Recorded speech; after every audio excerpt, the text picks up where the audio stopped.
देखिए जो टीवी वाले अंकल थे, अरे राधे राधे आप सभी को। तो देखिए यहाँ पे ऋतु है, वहाँ पता है क्यों चढ़ी है बताऊँ? ये टीवी का ही पोस्टर हटा रही है क्योंकि टीवी वाले अंकल ने कहा कि 2-3 दिन बाद हटाने ना, और हम लोग 11-12 दिन हो गए। देखिए ये तो कितनी बदतमीजी कर रही है। इसने ये 2 बार मूवी देख लिया तो भी ये तीसरी बार देख रही है, नहीं दूसरी बार और यही धमकी दे रही है। हाँ अब नरक वो यहाँ पे वो आ गया है, क्या बड़ी क्या आ गया है, कलयुग आ गया है गाइस। छोटे लोग बड़े लोग को डराते हैं।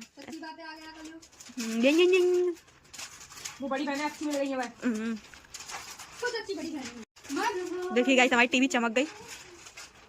ए ऋतु टीवी के वस्त्र क्यों उतार रही है? ठंड लग जाएगी उसको।